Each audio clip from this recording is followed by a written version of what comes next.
Good evening, everyone. Welcome to Wow Live. Happy New Year. Word on Wednesdays Live. A new year, 2022. Wow, I would never have thought that I'd be in 2022, but here I am, and you're with me. It's great that you could join in this evening. Great to have you listening in, and listening is going to be the operative word this evening. My camera went on the fritz earlier as I was setting things up, trying to test things, get things ready, and the camera just didn't work right from the get-go. And it's a new camera. I got it back in December, in the beginning of December, when I had trouble with the other camera went bad one night, and we didn't have much of a podcast or live stream much at all that particular evening. So tonight it's audio, and I've done something a little bit different with the audio, so hopefully it's sounding a little bit better, a little bit more directed to you, and not so scattered here at my end in this office. So anyway, we started this study of origins that we're doing back on September the 15th. And so far, we've talked about things like how modern views about the age of the earth are not based on proven fact, but instead are highly speculative.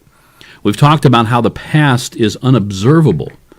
Therefore, it is outside the realm of scientific investigation. We've discussed some major hurdles that the process of evolution, as it's described, just can't seem to surmount. And we've talked about the complexity of living things. We've also examined in some detail the hydroplate theory of Dr. Walt Brown, a model of global catastrophe that explains many of the features on Earth that we see today. But I can certainly hear this question rising above all of the information that we've covered so far.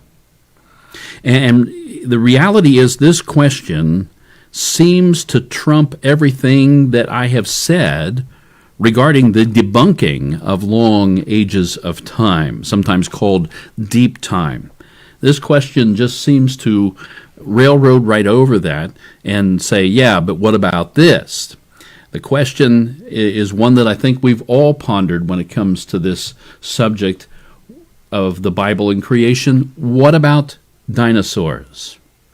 What about dinosaurs? And you see, that's a fair question.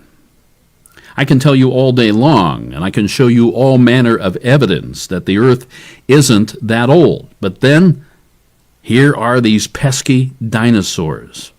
I think I heard some of them outside tonight. It was kind of crazy. There was howling noise going on. It was either dinosaurs or coyotes. But anyhow, we know these dinosaurs lived millions of years ago, right? Even little kids know that dinosaurs died out about 65 million years ago. And everybody knows that dinosaurs and people did not live at the same time. I mean, we all know that the Flintstones are just fun, fictional cave people, right? People and dinosaurs have lived in different ages of Earth history. They couldn't even wave across the street at each other or anything. There was too much distance in time. We know this is true because, well, after all, it's a fact, right? End of story. Well, actually, this is no more fact than any of the other evolutionary facts that we have discussed in this series. To the best of our knowledge, generally, no one living today has ever seen an actual dinosaur. I'd say to the best of our knowledge only because it's theoretically possible that some kind of dinosaur creatures may be alive in some remote region of the world. I mean, there's a fish known as the coelacanth that lived at the same time that they say the dinosaurs lived and supposedly died out, and there's none around. The coelacanth is extinct. And then in 1938, somebody caught a coelacanth down in the Indian Ocean, I believe, down in that neck of the woods anyway, around Asia and in through that area. And it's like, okay, the coelacanth is still out there, and they have since found them and studied them, and that's like millions of years, but supposedly, and then the coelacanth shows up. They call it a living fossil, which is kind of a weird title, but they do, but because they thought it was dead, right? So it's possible that some dinosaur may be out there, some dinosaurs or types. If so, then it's possible that in modern times someone has seen one. In fact, there are accounts of people who have claimed to see large reptilian creatures in modern times.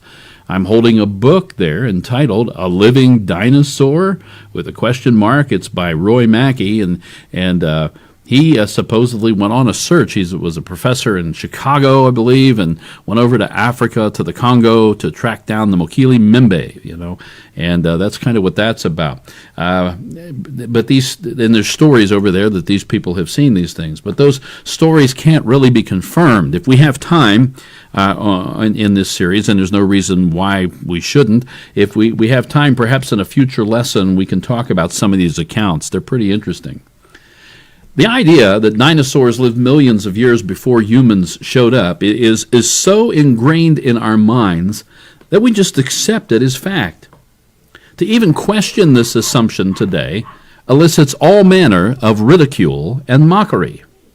The sad reality is that about 85% of the people who think that it is a fact, I don't know if it's 85%, but a majority of the people who think it's a fact that dinosaurs died out millions of years before there were people, well, actually have no idea why they think that. Well, that's just what everybody says, so it must be true. Scientists say this, and it's got to be true. Come on, there's the bones and everything. As I said in this past Sunday's sermon, Satan specializes in spreading false narratives. And whether it's intentional or not, and that is a good discussion itself, one worth having, our culture acclimates us to accept what we hear from authority figures as being pretty much true. We don't really have time to investigate things ourselves, and so therefore we don't really take the time to check things out, but still we will grant seemingly credible people the right to tell us what it is we ought to believe, and that is basically what has happened with this overall narrative. A few years ago, I was teaching a group of children, ages 5 to 7. That's not really my class there. Those boys are older. But I was teaching a group of boys and girls, ages 5 to 7, right? Kindergarten through 2nd grade, teaching them about dinosaurs and the Bible. And so I asked the group right at the beginning, okay, kids, when did dinosaurs live? And almost as though they had all practiced it, everybody replied in unison, long ago. About like that, higher voices, long ago, something like that. Kindergarten through 2nd grade, and they all said, long ago.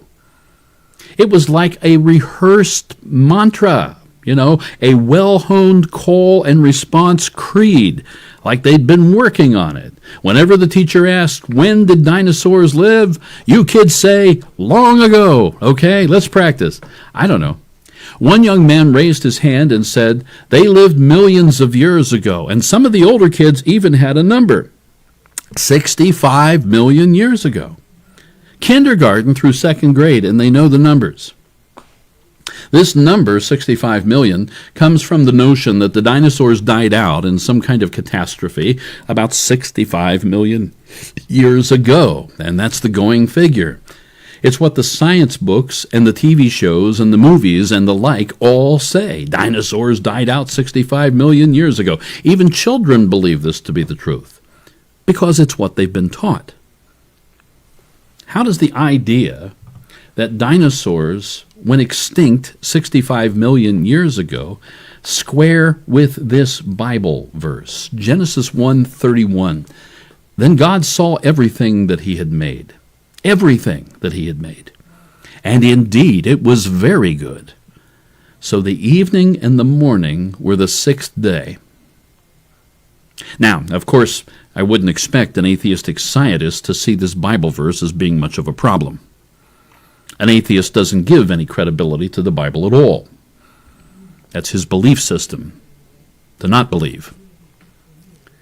But for a believer in Jesus, there's a difficulty here. If God made everything, well, then he made the dinosaurs. And if, according to this verse, God saw that everything he had made was very good, well then, that would include the dinosaurs, and also the human beings that he had made. But if we're going to believe that dinosaurs went extinct 65 million years ago, well then, there's a serious conflict with this verse. Because being very dead doesn't qualify as being very good. If the secular scientist is right about the dinosaurs being dead, well then, Genesis 1:31 really doesn't mean much of anything at all. Listen, folks, truth is not decided by majority vote, okay? And quite frankly, there are a number of very intelligent, well-educated people of science, who believe that dinosaurs and human beings have lived at the same time. And as we'll see, there's some very interesting evidence to back up such a claim. Starting tonight, we'll see some of it. Still, though, for a long time, the existence of dinosaurs has been seen as a real problem for Christians who believe the Bible. And that's why that question always comes to mind. Okay, yeah, all this about the age of the earth and everything, but what about the dinosaurs? And some well-meaning Christian folks have conceived of, and they have spread some fairly bizarre notions, which they presented as, quote, the answer, end quote, to the questions about dinosaurs in the Bible. Years ago, as a pastor, I got a call from a mother. Her child had been told and told her that a teacher in a children's Bible class told the class that dinosaurs were a lie. The child's teacher said that dinosaurs were a trick of the devil. Look, folks, when I was a kid, I had heard that story as well, and I'm sure that some of you have. Now, I've personally never believed it. Let me assure you, the idea that dinosaurs are a lie of the devil is a falsehood itself. Dinosaurs certainly did exist. The evidence of their existence is simply too overwhelming to ignore, to dismiss, or explain away.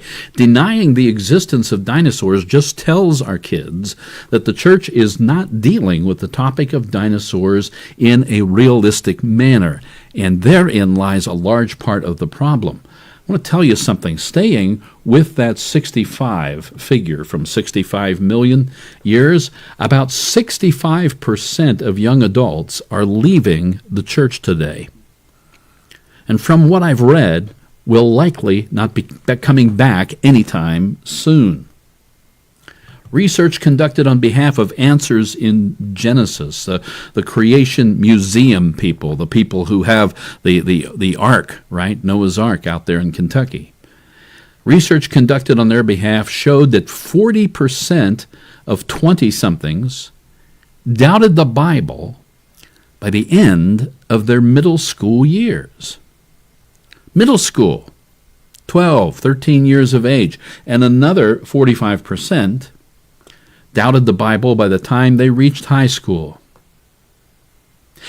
How much influence do you think the current teaching about dinosaurs had on those young minds? That's why I was teaching the kids I was teaching. Remember, nearly every kindergarten through second grade child in that group that I was teaching told me dinosaurs lived long ago. That was 5 years ago in 2017. Not all that long ago. Most of those kids are in middle school now. And I wonder if they doubt the Bible today. And then you often hear this argument being made against the Bible and dinosaurs. Well, the word dinosaur isn't in the Bible. If the Bible were true, it would have the word dinosaur in it. Well, it's true that the word dinosaur isn't in the Bible, but there is a very good reason why it's not there. As far as words in the English language go, dinosaur is a fairly new word. It's less than 200 years old. The word dinosaur was invented by this guy, Sir Richard Owen. He's the guy on your left there. The guy to the right of him is kind of an ostrich, kind of long-necked bird thing. Anyway, the word dinosaur was invented by Sir Richard Owen in 1841. The bones of the creatures that we today call dinosaurs were just starting to be discovered in the early 1800s. People had seen things like that before, but they were really it was really generating an interest during this time when science was getting started. And so in 1841, Richard Owen coined the word dinosaur from Greek words meaning terrible lizard. Richard Owens was a Christian man, by the way, or Richard Owen. The King James Version of the Bible, which was the English version that everyone was using back in the 1800s, that was using English Bibles, was first published in 1611, 230 years before the word dinosaur was even added to the English language. So quite naturally, the English Bible does not use the word dinosaur. That only makes sense. To further illustrate the point, and a little bit of research that I did, I decided to look up the word dinosaur in Webster's 1828 Dictionary of American English. And as I suspected, there are no dinosaurs in Webster's 1828 Dictionary, published 13 years before Richard Owen coined the term dinosaur. Why would older English versions of the Bible use the word then, if it's not in the dictionary just 13 years prior to the time the word is invented? Obviously, that it wouldn't be in there. Word internet wasn't in there either. I took a look. Saying that the word dinosaur isn't in the Bible, folks, that's a non-argument. So don't give it any credence whatsoever. On the other hand, there is a word that's found a lot in the Bible, and that is the word dragon. Dragon is found 19 times in the King James Version. And the plural form of dragons is found 16 times. That's a total of 35 times that this word appears. To prove my point, I have here for you some entries, or the entries for both the word dragon and the word dragons, as listed in Strong's Exhaustive Concordance of the Bible. Strong's Concordance lists every word that appears in the King James Version everywhere that the word appears. That's why the book is called exhaustive. Dragon, 19 times. Dragons, 16 times. 35 times. And though we think of the dragon as a mythological animal, we would all say that a dragon is a kind of big lizard. And frankly, that's exactly what most dinosaurs are, big or terrible lizards. Suppose some Englishman who lived about 500 years ago, this happens to be Sir Richard Bacon. Suppose Sir Richard Bacon would see a picture of a dinosaur. What English word do you think might come to Richard Owen, Richard Bacon, Bacon Owen, I don't know, owing for bacon, bring home the bacon, something. What English word do you think would come to Francis Bacon's mind from 500 years ago? Likely he would think of the word dragon. Oh, I say, it's a dragon. Pushing that further, what if this hypothetical Englishman actually saw a real live dinosaur? If he lived to describe to you what he had seen, what word might he use in the description? It was like this huge dragon. I never seen anything like it before.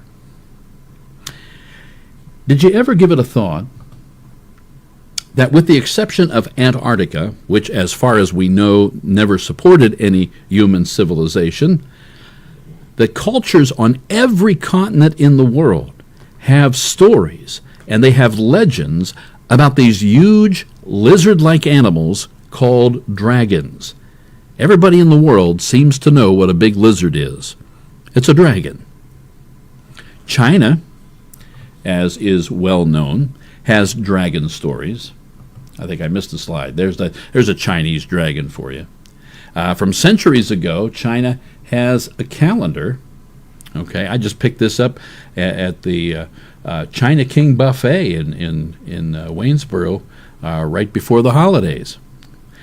From centuries ago, China has this calendar, and it has a 12-year cycle. And each one of the years on a cycle falls under the sign of a particular animal. So it's sort of like their zodiac. Well, it is their zodiac, but it's an annual thing, not a monthly thing. For example, 2022 is the year of the tiger. And you see the tiger is the first one up there in the upper left corner. And if you're able to look closely enough, you'll see the year 2022 underneath the listing of different years there. The animals are the snake, the horse, the sheep, the monkey, the rooster, the dog, the pig, the rat, the ox, the tiger, the rabbit, and the dragon. Now think about that for a moment. All of the other animals are real animals. Why would the ancient Chinese have added a mythical character to a list of real animals? There had to have been a 12th animal that they could have found somewhere. A kitten or something. Perhaps they really had dragons in China back in the day, and people knew about it. Marco Polo famously traveled to China near the end of the 13th century, and he wrote a book about his adventures entitled The Travels of Marco Polo, and in part 2 of the book, chapter 40, Marco Polo describes seeing what he called large serpents. Let me read this description of these fascinating beasts, the way he lays it out. He said, leaving the city of Yachi and traveling 10 days in a westerly direction, you reach the province of Karazhan, which is also the name of the chief city. Here are seen huge serpents, 10 paces in length, about 30 feet, and 10 spans, about 8 feet, girt of the body. At the forepart, near the head, they have 2 short legs, having 3 claws like those of a tiger, with eyes larger than a 4-penny loaf, and very glaring. The jaws are wide enough to swallow a man. The teeth are large and sharp, and their whole appearance is so formidable that neither man nor any kind of animal can approach them without terror. Others are met of a similar size, a smaller size, being 8, 6, or 5 paces long, and the following method is used for taking them.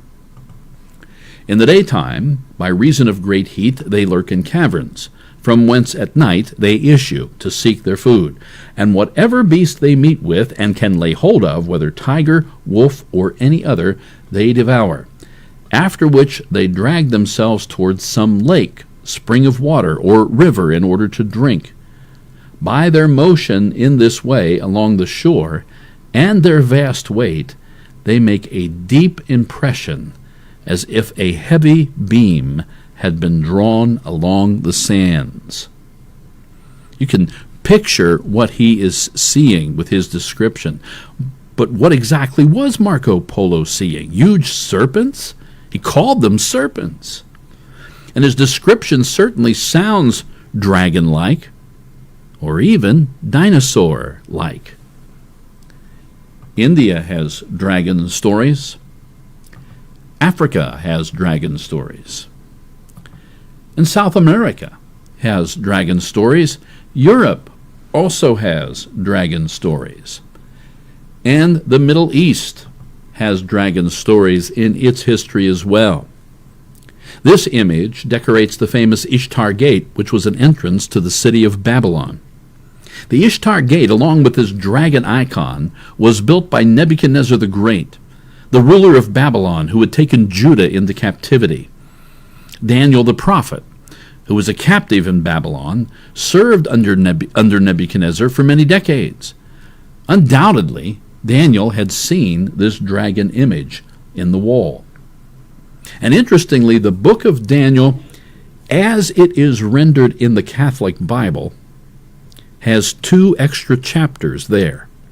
chapters 13 and 14. Now, we would not consider those chapters to be the true Word of God. They are additions to the inspired text of Daniel. In the inspired or God-breathed Bible that we use, Daniel has 12 chapters. Somewhere along the line in history, somebody thought Daniel needed something more to do, and so he or they wrote some more material and managed to get it added into one of the texts somewhere. And now it's in the Catholic Bible with 2 extra texts. For our purposes this evening, talking about this, it's fascinating, especially in light of this dragon image on the Ishtar Gate in Babylon, that in the 14th chapter of this extended Daniel, the prophet Daniel actually slays a dragon. So, for your intellectual enlightenment and enrichment this evening, here is a portion of that account, and I'm calling it Pseudo-Daniel, a false Daniel, chapter 14, verses 23 through 27. Now in that place there was a great dragon which the Babylonians revered. And the king said to Daniel, "You cannot deny that this is a living God, so worship him." Daniel said, "I worship the Lord my God, for he is the living God. But give me permission, O king, and I will kill the dragon without sword or club." And the king said, "I give you permission." Then Daniel took pitch, fat, and hair, and boiled them together, and made cakes, which he fed to the dragon. The dragon ate them, and burst open. Then Daniel said, "See what you have been worshiping?" Now again, this passage is not the Word of God. I see no reason to consider it to be historical either. However, I find it interesting that somebody, somewhere, and for some reason, thought it would be an acceptable idea that the prophet Daniel could be a dragon slayer. Perhaps they were inspired by the dragon on the Ishtar Gate in Babylon. Well, the Greeks and the Romans had dragon stories. Herodotus was an ancient Greek historian, and he described winged snakes which he observed in Egypt. Very strange account here. There is a place, he writes, in Arabia, or modern Egypt, situated very near the city of Buto, to which I went on hearing of some winged serpents, and when I arrived there, I saw bones and spines of serpents in such quantities as it would be impossible to describe. The form of the serpent is like that of the water snake, but he has wings without feathers, and as like as possible to the wings of a bat. Now that's very intriguing to me as well, that story, because Isaiah, in the King James Version, uses the phrase fiery flying serpents twice. Once in, I got the wrong reference there at the beginning of that. Just notice that. I threw that slide together in a hurry this evening. Isaiah 14:29 is what you want to follow. Psalm 118 verse 8 says, "It's better to trust in the Lord than to put confidence in Brian Black." So that's what happened there. Isaiah 14:29 says, "Rejoice not thou, O whole Palestina, because the rod of him that smote thee is broken.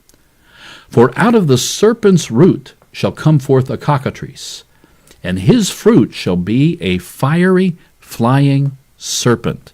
And then also in Isaiah 30 and verse 6, "The burden of the beasts of the south into the land of trouble and anguish, from whence come the young and old lion, the viper, and fiery flying serpent. They will carry their riches upon the shoulders of young asses, and their treasures upon the bunches of camels, to a people that shall not profit them."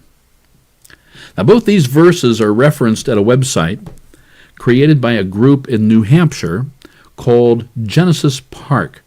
I guess they've set their name somewhat in opposition to Jurassic Park. They state their mission: the purpose of Genesis Park is to showcase the evidence that dinosaurs and man were created together and have coexisted throughout history. You can check out their website at Genesis Park, that's all one word, genesispark.com. Here is some of what they have to say about fiery flying serpents. In the Authorized Version of Scripture, King James Version, we find Isaiah twice mentioning the fiery flying serpent. Egypt is called the place of the lion, the viper, and fiery flying serpent in chapter 30, verse 6. This fits with classical authors describing pterosaur populations in Egypt. That's a flying dinosaur, okay? And Arabia. The Hebrew word here for fiery flying serpent is saraf. It is used in Isaiah 6:2, which you'll recognize, in its plural form, seraphim. This same word is employed in Numbers 21:6 to describe the poisonous reptiles that bit the murmuring Israelites. Could those have been flying snakes? Indeed, it is easier to envision an attack of nimble flying serpents or pterosaurs killing many of the children of Israel rather than them being surprised and killed by common snakes on the ground. And they've got a certain point there with what they say. The pterosaur on the pole became a type of Christ, John 3:14. It seems more appropriate for this to be a pterosaur than a snake, for which from Genesis to Revelation is always a symbol of Satan. So they're making venturing out there a little bit, but it makes a certain kind of sense. In addition, the spread pterosaur wings on the top of the pole would form a cross, and that's kind of interesting. A 7th century monk named John of Damascus quoted in one of his writings a dragon story from the Roman historian Cassius Dio, who had lived 500 years earlier.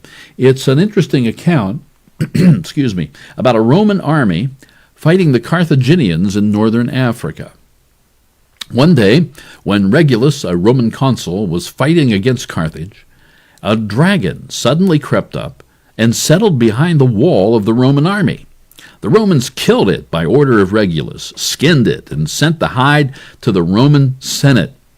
I don't know what they were trying to tell the Senate there, but maybe we should do something like that ourselves. Anyway, when the dragon's hide, as Dio says, was measured by order of the Senate, it happened to be, amazingly, 120 feet long, and the thickness was fitting to the length.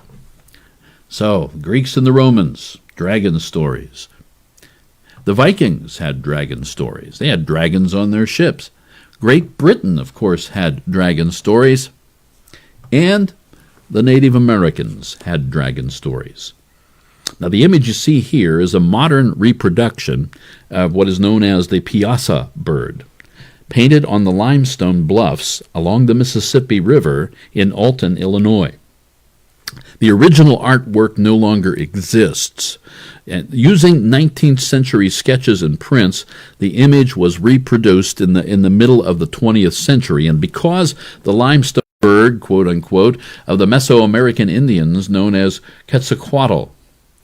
The giant lizard creatures known as dragons are a worldwide phenomenon.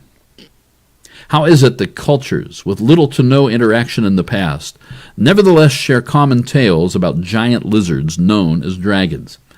It'd be easy to explain this phenomenon if every culture actually saw animals in their past that looked like giant lizards and then passed those stories down to people later. And we know that animals look like giant lizards. We know that they did live at some point in the past. What they call dragons, we've been taught to call dinosaurs today. Let's look at some verses from the book of Job. In this passage we're about to look at, God wants to remind Job that he is the one who is in control. He's sovereign. He does as he deems best. So God tells Job to take a look at one of his awesome creations, an unidentified animal that the Bible calls the behemoth. Job 40:15-19. Look now at the behemoth, which I made along with you. He eats grass like an ox. See now, his strength is in his hips, and his power is in his stomach muscles. He moves his tail like a cedar. The sinews of his thighs are tightly knit. His bones are like beams of bronze, his ribs like bars of iron. He is the first of the ways of God. The word behemoth is untranslatable. It's an untranslatable Hebrew word because no one knows what it means. We use the word behemoth today to describe something that is very huge. We got the word behemoth from this passage. Behemoth is the actual Hebrew word transliterated or spelled out phonetically in English letters. Some say the word might be referring to an elephant or a hippopotamus. But Hebrew has words for both of those animals, and neither one of those words would have been used if that's what, or either one of those words would have been used if that's what God had actually meant here. Besides, as we'll see, the description here in Job 40 really doesn't fit either the elephant or the hippo. Now, we know Job could see the behemoth because God told him to look at it. God says, Job, I made the behemoth along with you. That means that behemoth and people were made at the same time. The behemoth was a plant eater, eating grass like an ox.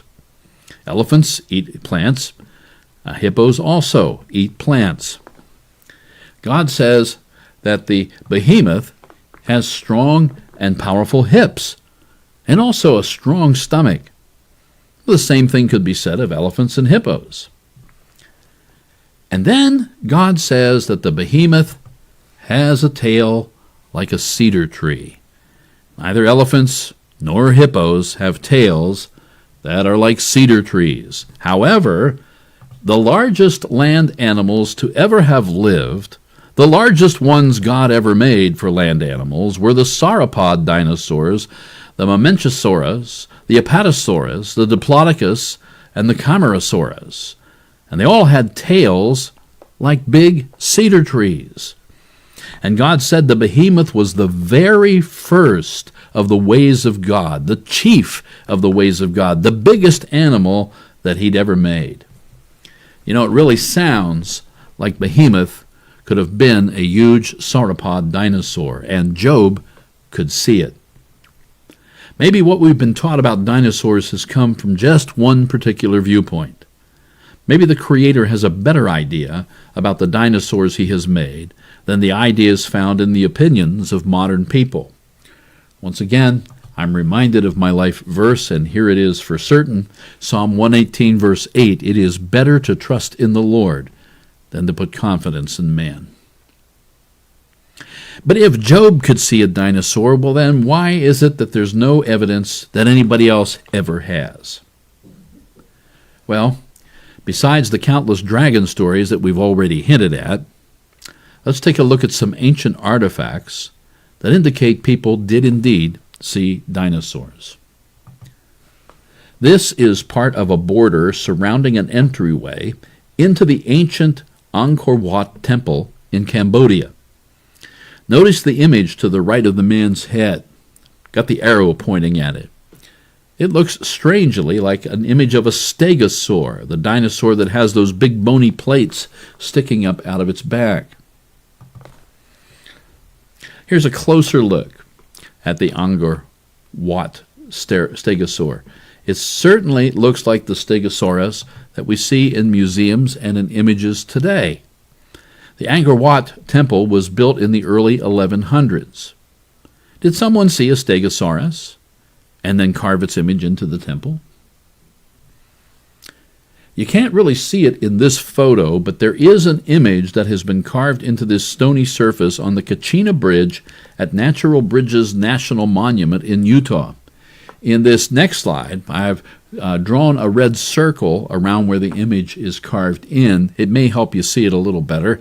Doesn't make it easier to see much, but I wanted you to know where it's located on that picture. On this next slide, the image itself has been highlighted, and you can now clearly see this looks for all the world like the image of a dinosaur. Did some Native American from long ago see this animal and then decide it was a marvelous sighting, I have to recreate this on a stone surface, and so he does.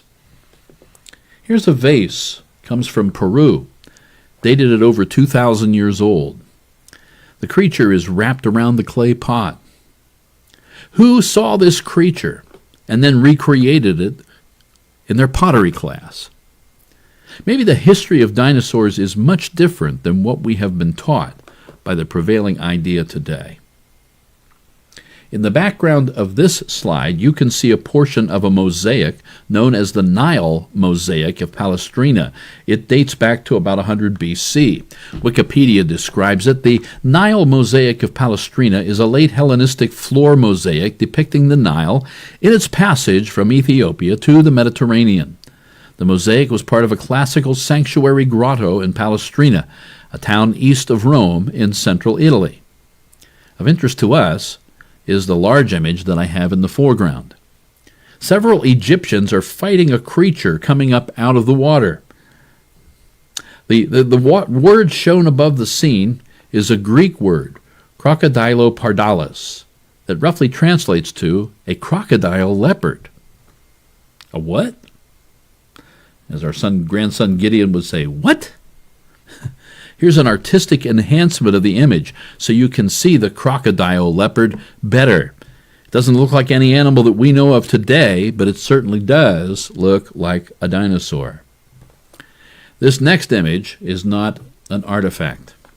You can see here the footprint of a three-toed dinosaur. You might remember Marco Polo talked about the dinosaurs or the huge serpents he saw having three-toed feet in the front. This print was found in Texas. But what's fascinating is that this dinosaur footprint overlaps into another footprint, a human footprint.